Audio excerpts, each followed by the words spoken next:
Salut, salut! On se retrouve pour une troisième capsule dans la mini-série Croyances limitantes, mythes et préjugés, spiritualité, énergie et quelques autres domaines connexes reliés. En fait, aujourd'hui, je voulais inclure aussi un petit topo sur les peurs. Les gens qui viennent me voir vont souvent me faire des confidences sur ce qu'ils vivent, mais aussi sur certaines choses qu'ils perçoivent, avec lesquelles ils ne savent pas trop quoi faire. Qui leur font peur, puis qui vont souvent les amener à fermer les dons qu'ils ont.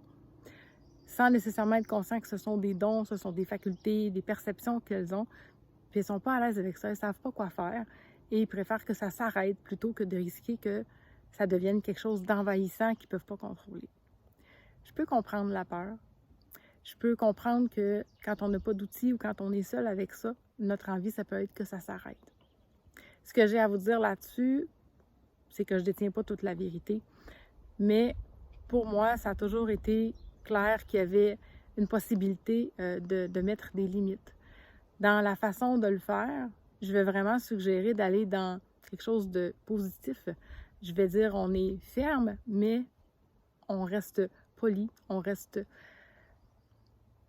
respectueux de ce qui se passe. Je donne souvent l'exemple, j'ai quelques personnes décédées j'allais dire dans ma vie, évidemment, elles ne sont plus dans ma vie s'ils sont décédés, mais j'ai perdu plusieurs personnes dans ma vie et pour moi, c'est pas une option qu'ils viennent s'asseoir sur le pied de mon lit. Premièrement, il n'y aurait plus de place. Puis la deuxième chose, c'est que je ne suis pas à l'aise avec cette idée-là.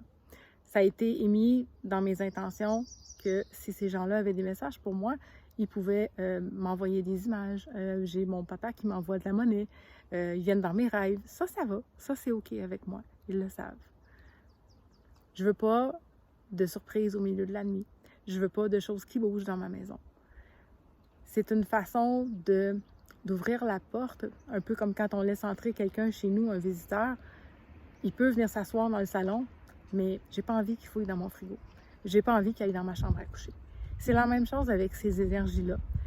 Quand on demande quelque chose de façon respectueuse, de façon polie et qu'on reste dans le positif, dans le côté lumineux, pas dans la confrontation puis dans le négatif, pour ma part, j'ai la conviction que ça fonctionne. Pour l'avoir vécu, pour l'avoir suggéré à des gens, pour les avoir aidés à aller dans ce sens-là.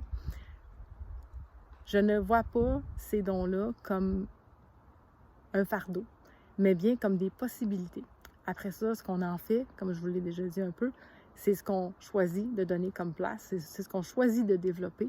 Et il n'y a pas de raison pour lesquelles on devrait subir ou vivre des expériences qu'on ne souhaite pas. Je vous laisse là-dessus pour cette partie-là. C'est délicat, je le conçois. Il y en a qui ne seront pas d'accord, qui croient beaucoup aux exorcismes et à toutes ces méthodes-là qui sont beaucoup plus, je vais dire, dark, qui sont beaucoup plus drastiques. Ici, pour arriver à nos fins, on n'avait pas nécessairement besoin de ça. Pensez-y 2 secondes. Si je viens vous voir, j'ai quelque chose à vous demander, est-ce que vous allez être plus conciliant si je vous le demande avec conviction, parce que je le veux vraiment, mais avec respect, avec un côté positif, puis avec un côté, j'ai envie de dire lumineux, dans le sens où je vous montre ce que ça va m'apporter de bien et pourquoi je veux ça. Ou je vous confronte. Qu'est-ce qui vous tente le plus?